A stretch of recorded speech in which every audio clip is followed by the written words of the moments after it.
नमस्कार, good morning, आदाब, सलाम, सत श्री अकाल। आप सभी को मैं नेक्स्ट स्टडी सेंटर में स्वागत करता हूं। आप लोग यदि चैनल पर मेरे पहली बार आए हुए हैं तो सबसे पहले मेरे चैनल को सब्सक्राइब करें, लाइक करें और शेयर करें। और आज का वीडियो शुरू करते हैं।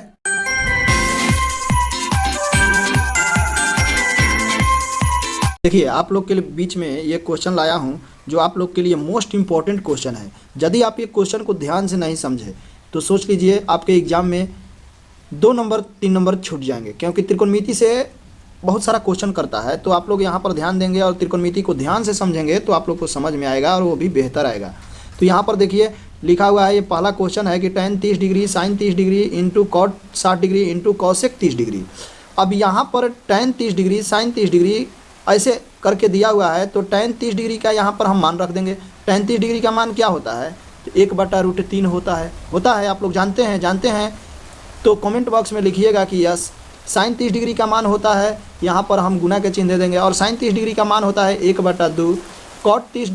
cot 60 डिग्री दिया हुआ है, यहाँ पर cot 60 डिग्री लिखा है, तो cot 60 डिग्री का tan 60 डिग्री का मान होता है √3, तो cot 60 का मान हो जाएगा, उसके उल्टा कर दीजिए 1/√3, और यहाँ पर एक गुना का चिन्ह दे दीजिए। और यहाँ दिया है cosec 30 डिग्री, तो cosec 30 डिग्री का मान होता है sin 30 डिग्री का मान 1/2, तो cosec 30 डिग्री का मान 2, और ये 2 ले, ये 2 कट गया, और ऊपर का गुना ऊपर कर दीजिए। 1 में गुना होगा तो 1, और 3 में गुना होगा तो 3। 1/3 आपका राइट आंसर हुआ। किस ऑप्शन में है? ऑप्शन नंबर बी आपका राइट हुआ। इस तरह हम लोग यहाँ देखेंगे कि ऑप्शन नंबर बी आपका राइट आंसर हुआ। अब अगला प्रश्न को हम लोग यहाँ देखेंगे। अगला प्रश्न दिया है कि 3 cos थीटा बराबर 2। तो यहाँ लिखा है कि 3 cos थीटा बराबर 2। तो इधर तो हम cos थीटा को छोड़ देंगे, cos थीटा बराबर 2/3 होगा। तो cos थीटा बराबर 2/3 हुआ, तो एक समकोण त्रिभुज बना लेंगे। और समकोण त्रिभुज बना लेंगे तो समकोण त्रिभुज में यहाँ पर देखेंगे कि cos थीटा बराबर होता है आधार बटा कर्ण, यानी ऊपर आधार और नीचे कर्ण। तो आधार के सामने 2 और कर्ण के सामने 3। अब हम लंब निकालेंगे, तो लंब बराबर सूत्र होता है पाइथागोरस प्रमेय से चलेंगे। यहाँ पर पाइथागोरस प्रमेय से जब हम लोग काम करेंगे इसको, तो लंब बराबर होता है कर्ण स्क्वायर माइनस आधार स्क्वायर, यानी 3 के स्क्वायर घटाओ 2 के स्क्वायर। तो ये 3 तिहाई 9 और 2 दूनी 4, 9 में से 4 घटेगा तो रूट में क्या बचेगा? 5, यानी आपका लंब निकल के आ गया √5। आपका लंब आया कितना? √5। अब जो पूछ रहा था हम लोगों से यहाँ पर, तो उसको हम लोग अब निकालेंगे। यहाँ पर देखिए हम लोगों से क्या पूछ रहा था, यहाँ पर थोड़ा इरेज कर दे रहे हैं। पूछ रहा था हम लोगों से कि लंब बराबर कोष्ठ में दिया हुआ है, वो कोष्ठ के मान को यहाँ पर लिखना है। तो जैसे जैसे उसमें मान पूछा है उसी के आधार पर हम लोग यहाँ रखेंगे। यहाँ ये आया है हम लोग को √5। देखिए उस त्रिभुज को अब मैं यहाँ पर पार दे रहा हूँ, थोड़ा साइड में ला दे रहा हूँ। यहाँ है लंब √5, आधार 2 और कर्ण 3।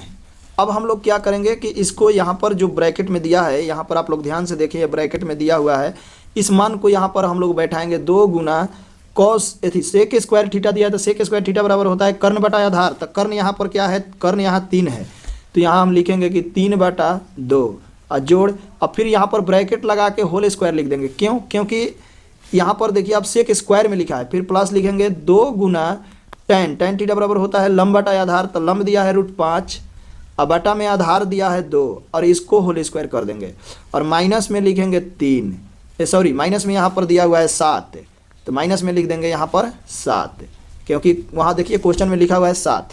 अब यहाँ पर क्या करना है कि 2 गुना 9/3 के पावर 2 है, तो 9 और 2 के पावर 2 है, तो 4, 9/4 हो गया। जोड़ यहाँ पर कर देंगे 2 गुना √5 का स्क्वायर करिएगा तो 5/2 दूनी 4, और माइनस में यहाँ 7 कर देंगे।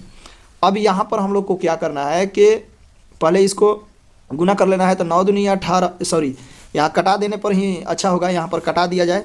तो 2 से ये 4 कट जाएगा 2 बार में, 2 से ये 4 कट जाएगा 2 बार में, तो यहाँ बचा हम लोग को 9/2, और प्लस यहाँ बचा 5/2, और यहाँ पर है माइनस में है 7, यहाँ पर माइनस में 7।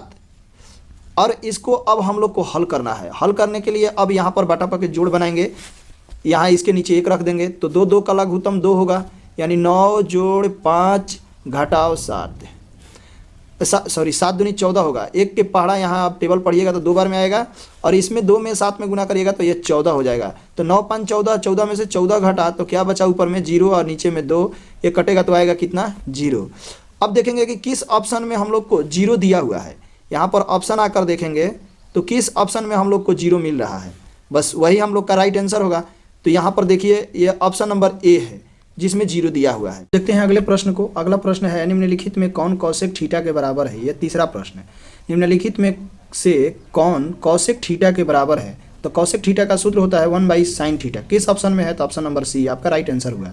अब आते हैं चौथा प्रश्न में। यहाँ दिया है सेक थीटा बराबर। सेक थीटा बराबर क्या होता है, तो सेक थीटा बराबर, सेक थीटा का मान ये कौशिक थीटा का उल्टा होता है, सॉरी कॉस थीटा का उल्टा होता है। तो सेक थीटा में सेक थीटा का मान होता है 1/cos थीटा। किस ऑप्शन में दिया है, option number B 1/cos theta.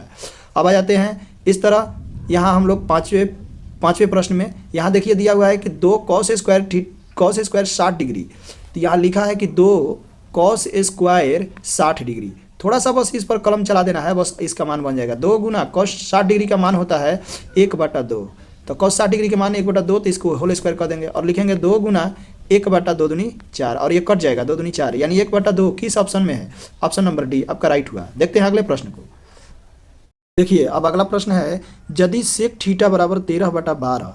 तो सेक थीटा बराबर 13/12 दिया है, तो पहले हम क्या करेंगे कि एक समकोण त्रिभुज बना लेंगे। एक समकोण त्रिभुज बनाएंगे और समकोण त्रिभुज बनाने के बाद यहाँ पर लिखा है सेक थीटा। सेक थीटा, तो सेक थीटा बराबर होता है कर्ण बटा आधार। तो कर्ण बटा आधार यानी 13 ऊपर है और 12 नीचे है।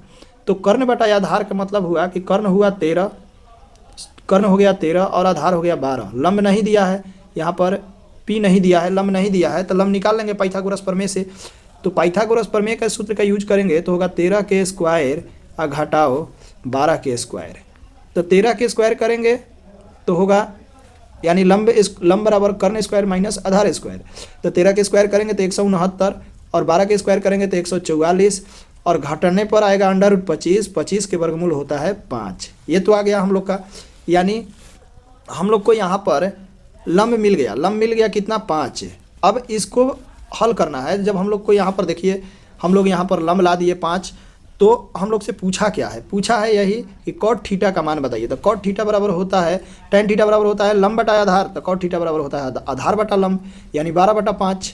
तो 12/5 किस ऑप्शन में है, ऑप्शन नंबर सी आपका राइट हुआ। अब आ जाते हैं अगले प्रश्न में। अगला प्रश्न दिया हुआ है, देखिए इस प्रश्न को आप लोग ध्यान से देखिए। यदि आप सभी लोगों को, यदि मान लीजिए आप लोग को अच्छे नंबर लाना है तो ऑब्जेक्टिव पर विशेष ध्यान देना पड़ेगा, क्योंकि हम लोग पढ़ जाते हैं किसके, तो जो हम लोग को लिखित एग्जाम देना है उसके चक्कर में। लेकिन यहाँ पर ऑब्जेक्टिव हम लोग को 50 नंबर का आता है। 50 नंबर ये बहुत ज़्यादा नंबर है ऑब्जेक्टिव।